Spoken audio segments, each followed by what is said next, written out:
We are met in this cave by the restless sea to reveal the horror in man's mind. Listen to the weird circle.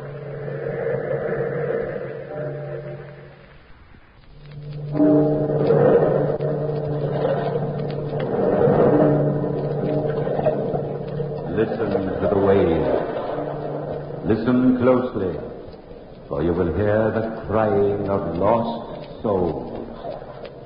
Our story discloses the horror in man's mind.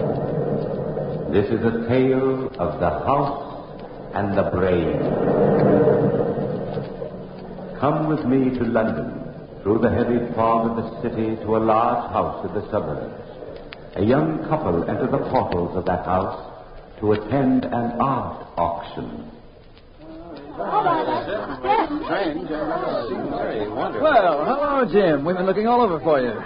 We've got quite a crowd here today. Paul Whitney, Sandra, I'm glad you've come. I thought you two were refugees from this sort of thing. Well, frankly, Jim, I've suddenly conceived a passion for good oil paintings, and I'm going to buy this fabulous painting of the ancient cutthroat. Wow. To tell you the truth, Jim, she suddenly conceived a passion for cutthroats, ancient or otherwise. Oh, my husband abuses me. I'm too nice to her, or she'd never be interested in any other man. But, darling, the man in the portrait's been dead 400 years. Dead or living, he's not beyond your charm. Oh, but my husband loves me, Jim. Must be my fatal fascination.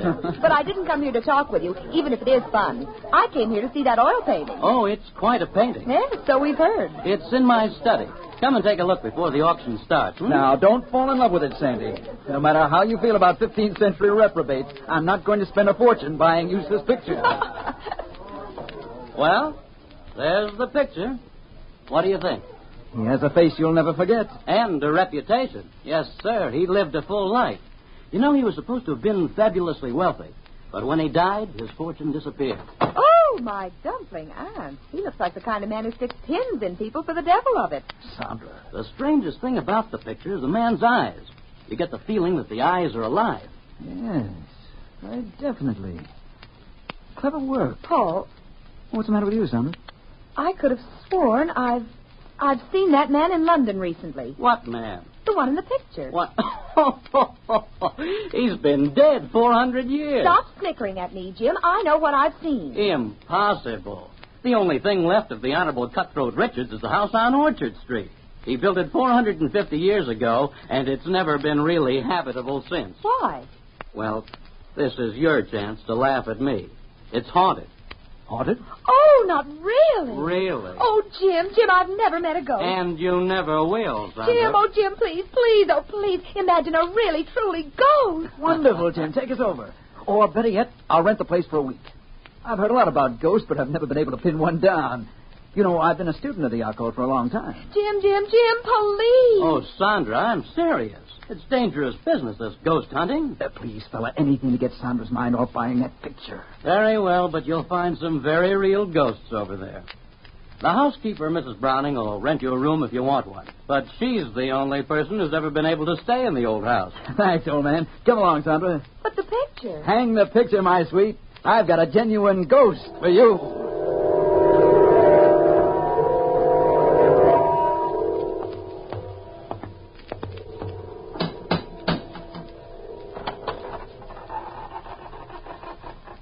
The door's open all by itself. There's no one there. Doors aren't supposed to open by themselves, Paul. What do you expect?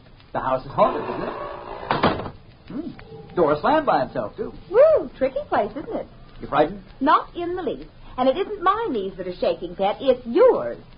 Wonder where the housekeeper is. Her name's Mrs. Browning. Call her and see what happens. All right. Mrs. Browning. Don't poke me, Paul. I didn't poke you. Well, I didn't poke myself. Oh, hey. I wonder if we're alone. Look behind me, Paul. If it's a ghost, I don't want to meet it quite yet. Silly, it's broad daylight. Anybody knows ghosts never appear until nightfall. Paul, look. It's a child's footprint right there in front of me, a wet footprint. Great heavens. No, another one. Looks like the footprint of a child who's taken a bath. Oh, my chubby, yeah. Listen.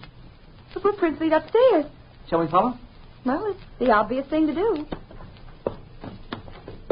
Ghastly cold in here, Sandy, isn't it? Ghostly cold, at any rate. You're not quite up to form, old girl. You sure you want to go through with this? No, I'm positive. Almost, anyway. Sandy, The footprints. They disappeared. Maybe it's all done with mirrors. Good afternoon. Do come in the sitting room. Oh, you must be Mrs. Browning. I'm Sandra Whitney, and this is my husband. How do you do? How do you do? Mr. Danvers told me you were coming. Won't you be seated? Thank you, Mrs. Browning. I hope my stepdaughter didn't frighten you. Your stepdaughter? Well, I didn't see anyone. Naturally. She's dead. You mean the footprints we saw? Yes, of course. You didn't see or hear anything else? No. Expecting anyone? Yes. They're coming for me shortly. My time is up, and I must die in the way they've planned it. They? Those who live in this house, Mrs. Whitney. Oh, come, Mrs. Browning, you don't really believe ghosts actually live here. Believe it? I know it. You see, Mr. Whitney, when I was first married 40 years ago, my husband, my stepdaughter, and myself moved into this house. They were here then. Why didn't you move out? Oh, we became used to them. Then my stepdaughter died. My husband had an unfortunate accident, and I was left alone. You've lived here alone ever since? Yes. Waiting for them to take me. Mrs. Browning, how much will you charge my wife and myself for an apartment here by the week? Charge? Nothing. Nothing at all. Anybody who has the courage to stay here is most welcome. But I advise you against it. Listen. What is it? Souls crying for release. Release from him. Oh, come, Mrs. Browning. You don't believe me? You will when you move in. When can I expect you? Tonight at 8. How about it, Paul? That sounds jolly. You'll use the east wing. I'll have a fire lit for you. But let me warn you once again. They'll be waiting for you day and night.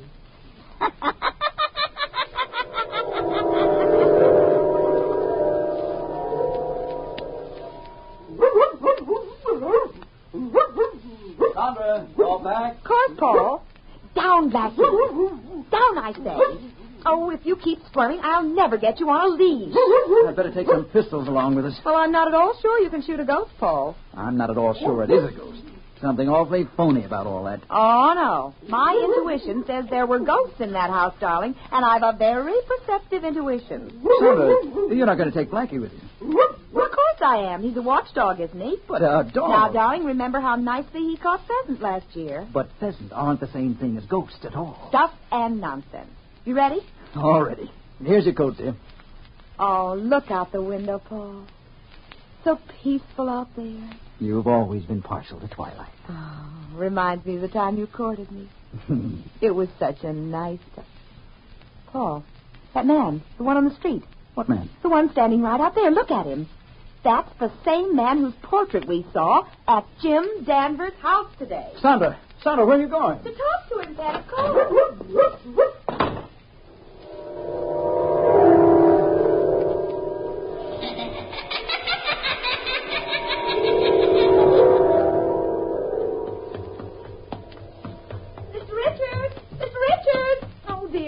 Miss Richards.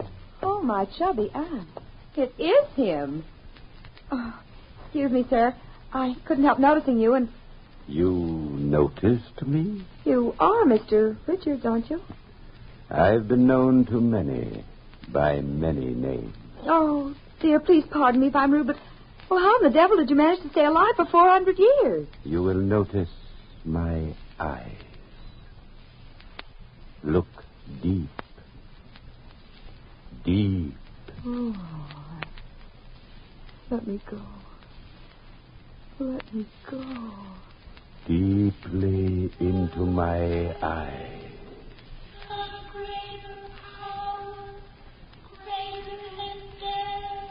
You've never seen me before.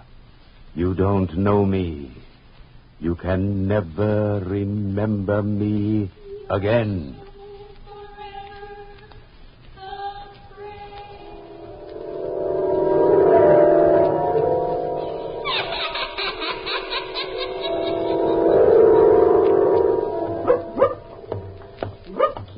talking, Sandra. I hope you're properly ashamed of yourself, approaching strange men and asking them silly questions. Well, I'm sorry, Paul. It was stupid of me, but anybody can be wrong. Of course they can, but on the face of it was silly. Expecting a man who was alive 400 years ago to be roaming around loose. It wasn't a matter of looseness, Pet. It was a matter of liveness. Now, come on, stop being a husband and hold my arm. I ought to tear it off and beat you over the head with it. He's so virile. But I love him. Well, come along, Sandy. There's your haunted house ahead. We don't want to keep Mrs. Browning waiting. Or the ghost.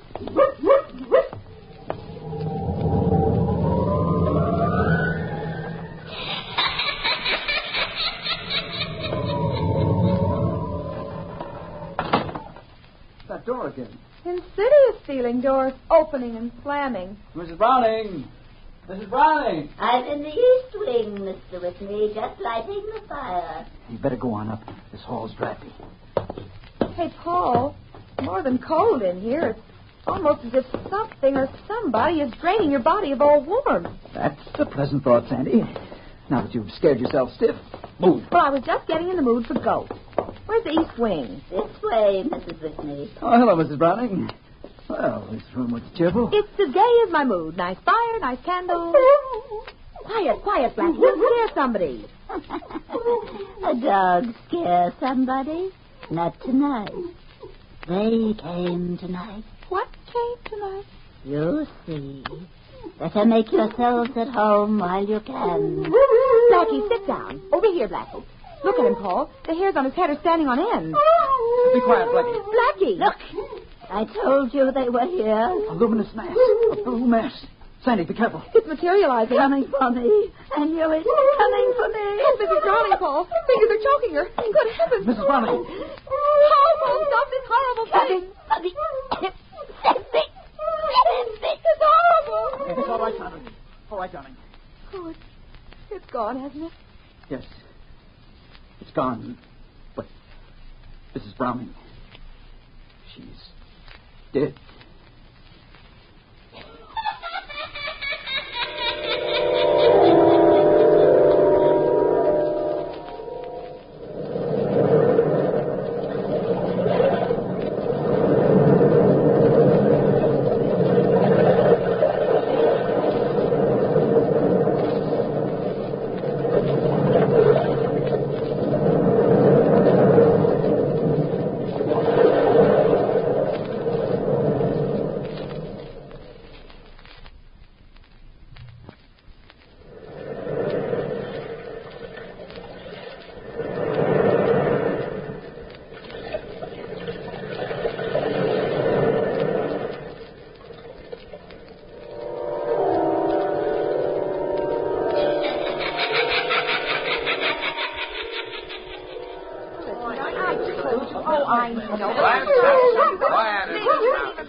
Mr. Danvers, I'm going to reconstruct the scene of the crime.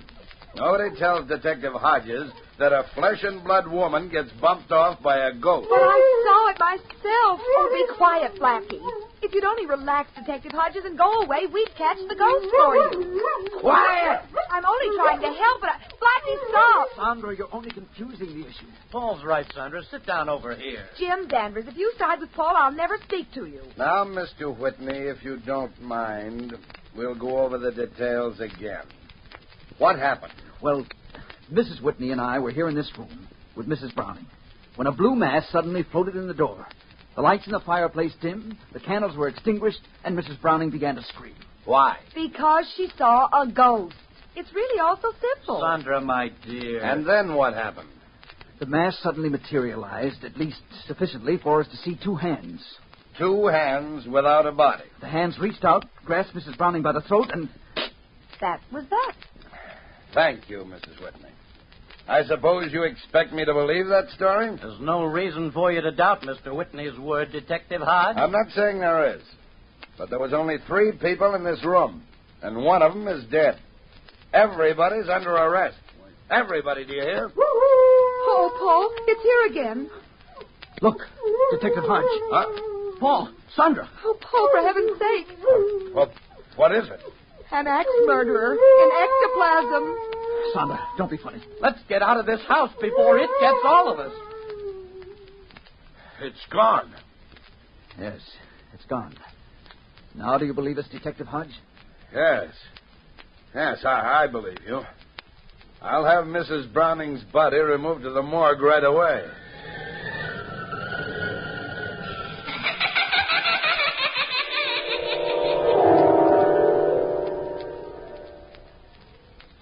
Paul, if you insist on staying in this house overnight, I'll not be responsible for what happens. But, Jim, I'm convinced that there are no such things as ghosts.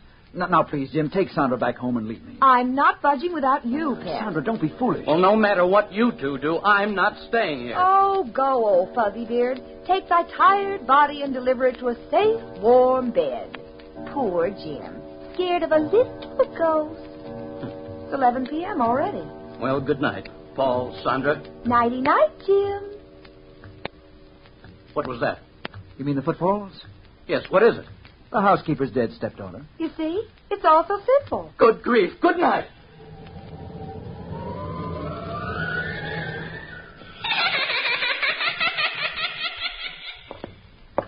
Oh, we've been all through the house, Paul, and I'm dead tired. Come on, let's go to bed. You go to bed. I'll sit up and read these letters we found in the attic. Here, Blackie, come here, come here. Now lie down next to me. There, poor Blackie, poor doggy. You don't like the ghosties, do you, Pet? Poor Blackie. Yeah, this letter's interesting. What is it? Evidently a letter from the housekeeper to her husband. A love letter. She talks about her brother's child. It seems her brother left his money to his daughter, and she handled the estate for the child. That's jolly. Maybe that's the child she calls her stepdaughter. Let's see what it says. Listen. Since we have managed the child's end, you and I are more than lovers. We are partners in many things. Sounds as if they murdered the child. Yes, it does. Sandra, I wonder if my theory's right. If people felt strong passions, and if those passions linger in a house after the people have gone, couldn't that create a heavy psychic atmosphere? Well, those fingers that murdered Mrs. Browning were more than heavily psychic. Unhook the collar of my dress, Paul. Where'll I put the letters down on the dressing table here? Just a top hook. Better keep these pistols handy just in case. Something about a gun that gives me courage.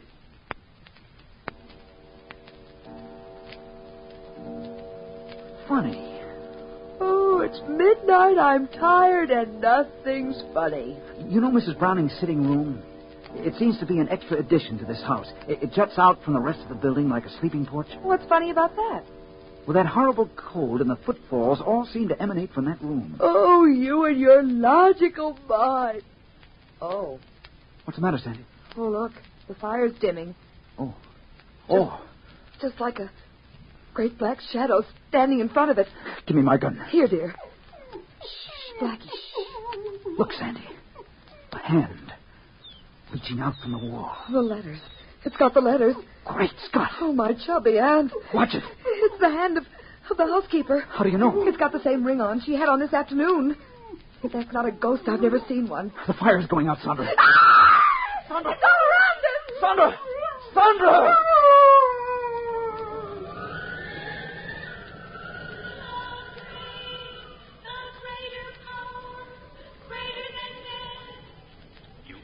Your will against mine. My will is greater. No. Succumb. My will is greater. No, you're a shadow. And you are a mere mortal who knows no secrets beyond the veil. I control the world of shadows.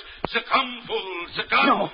No, go away. You're nothing but an image. You will die by my command in this house. You will die before morning. Admit my will. No, I will not admit your will.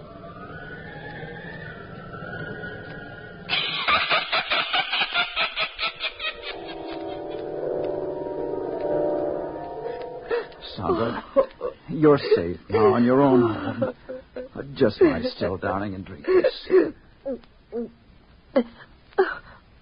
Paul. I was a fool to allow you to stay in that accursed place last night. I ought to have my head examined. I came over as soon as I got your message, Paul. Oh, come on in, Jim. Sandra's recovering from a bit of a shock. Yes, I heard about it. I warned you, Paul. That house is definitely haunted. I'm going to board it up. It's completely useless. No, that's not the answer, Jim. It isn't ghosts. At least, not in the real sense of the word. Why, Paul, after what you went through, you say that? It's too malignant for a ghost. Do you believe in the power of hypnotism? Well, I've heard some amazing theories about it anyway. Well, I believe some power controls that house. Well, that's still ghosts. No, because the brain that controls the house is still alive. I'm convinced of it. Well, where do you think this man who controls the house is? He might be thousands of miles away. Remember you said that the eyes in the picture of the fabulous Richards seems alive? Oh, that's ridiculous. Not at all. In some crazy, mad manner, Richards has kept himself alive all these 400 years. In some hypnotic way, he controls that house. Well, if your theory is right, how can we break his control? Well, I'm certain that his control emanates from the little sitting room which once belonged to Mrs. Browning. Yes? Now, if you'll let me, I'd like to hire workmen and tear that room off the rest of the house. Oh, but Paul, The room is only an extra addition, Jim. It can't do any harm to try.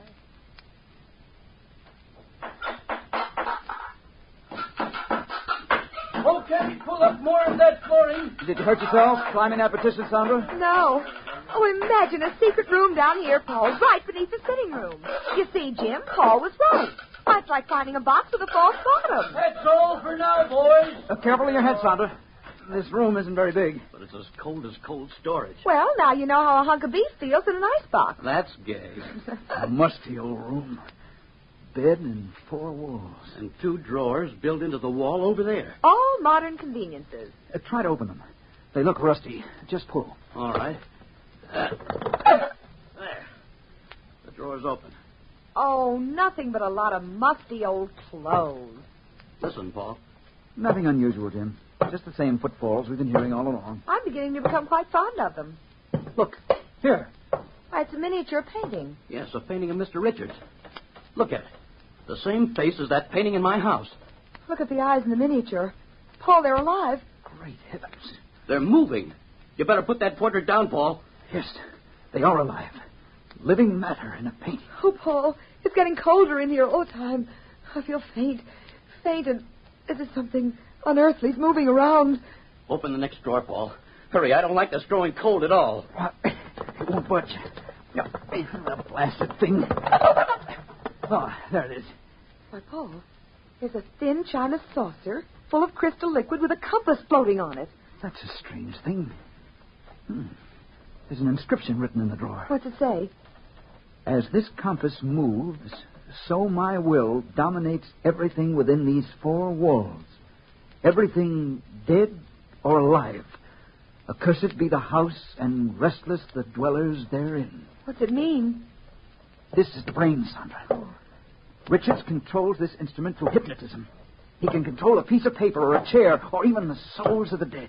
Then this house is haunted. Yes, haunted by a malicious, malignant will. It keeps a man's spirit roving restlessly after death. Paul, look in that corner. Mr. Richards, you are alive. Yes, alive, quite alive, because I will to live. Very clever deduction, Mr. Whitney. Deduction? Yes, I heard your keen analysis of my activities. You are a hypnotist, then. I have been powerful for 400 years. Your blind stumbling onto my secret will not stop me now. I can will anything. I will the specters of the past to re-enter this room. In heaven's name, man, stop this. Oh, that black shadow. It's here with us, closing in. Yes, closing in. All those who have died in this house are my slaves, as you will be my slaves in a very few brief seconds. You are not the brain controlling this house. You gave that power to this compass. You transferred your power to this moving needle. Am I right, Mr. Richards? Put that compass down. Oh, no, I'll destroy it, Mr. Richards. No, you're completely powerless to harm us. Watch out, Paul. This partition's going to crumble. Paul! Sandra!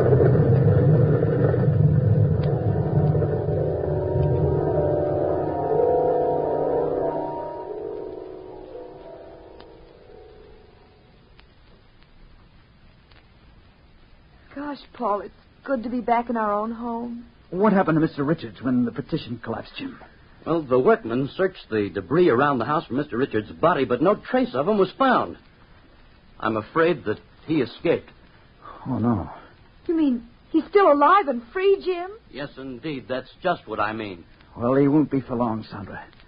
People everywhere will be warned, and every corner of this earth will be looking for him. Even his will can't defy the world, Sandra. No one man can ever fight the world.